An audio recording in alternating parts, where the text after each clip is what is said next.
First Sports here with Tarik Ximinies, man of the match performance. Saw you did some brilliances in getting that goal, skipping by one, skipping by two, and just roll the ball around the Mullines goalkeeper. Tell us about your performance in the game.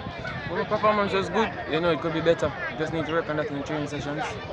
So it's just training progress.